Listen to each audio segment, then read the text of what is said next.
All right, we're back here on Country Pocket with Glen Peters. The new album is Where Do You Come From?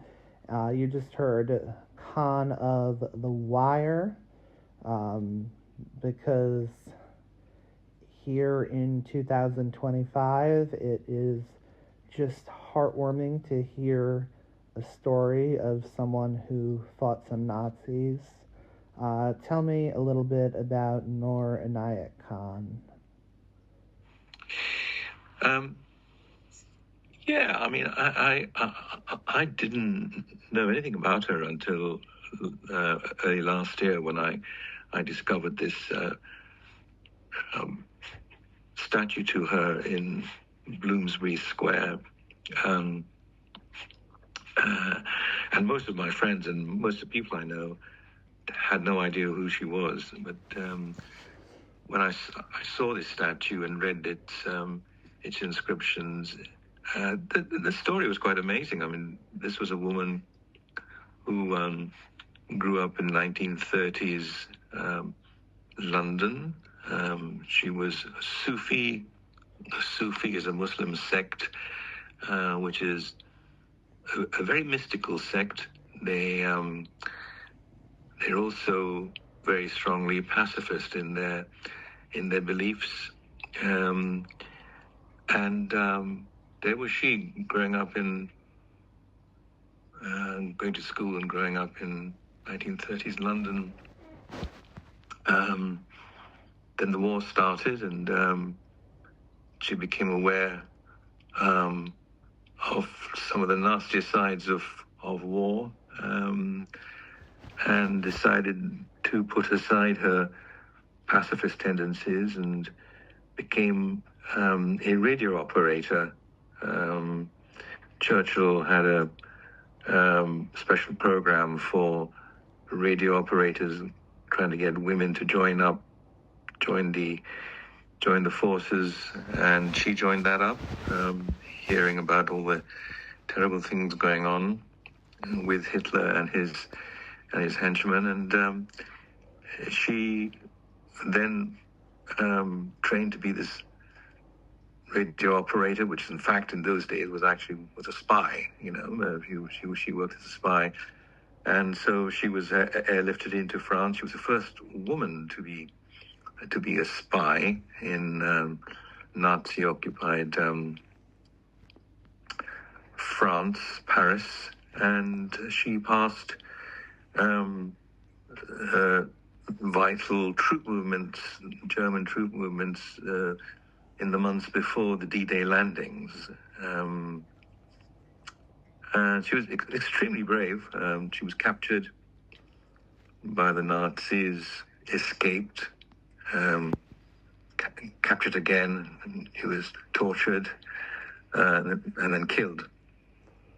But never gave away any of her work.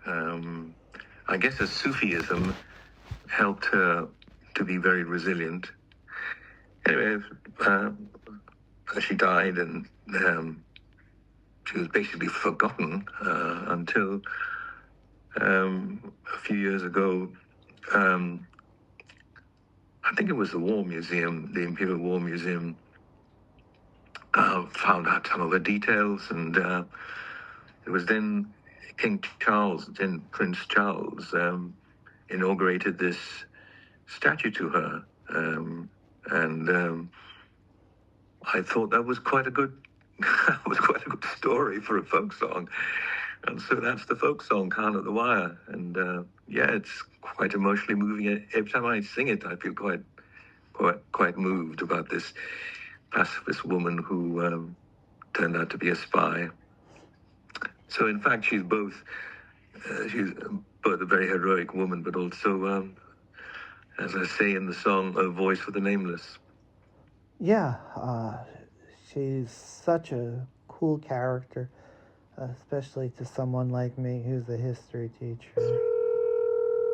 Oh, excuse me, sorry. Okay, yeah, go on.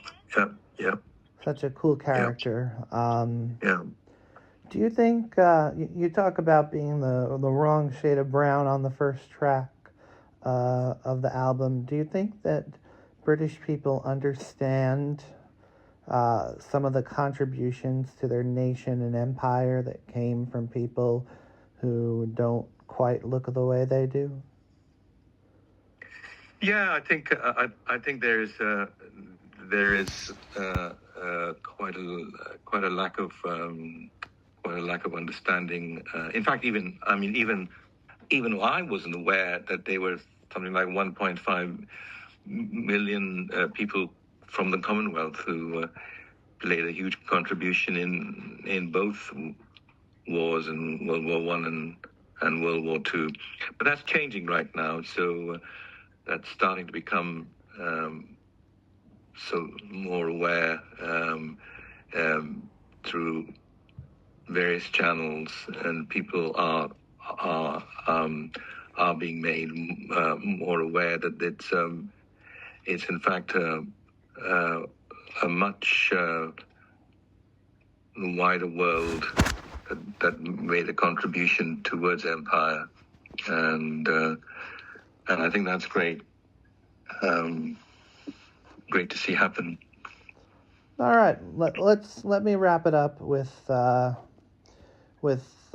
always have my guests choose a song when they come on, and you talked about some of the folk tradition in India matching up well.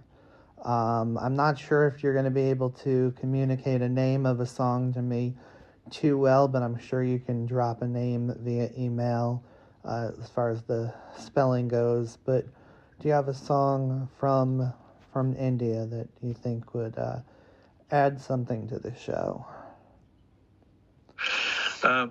Not really, because the folk songs that I would have heard as a child didn't really have names. They were almost like improvised. They were like improvised songs.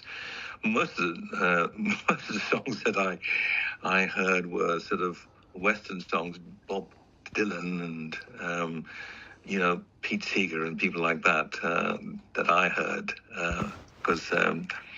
because again, we live in a globalized world, and even then in the 50s and 60s, we had radio, so I listened to a lot of radio.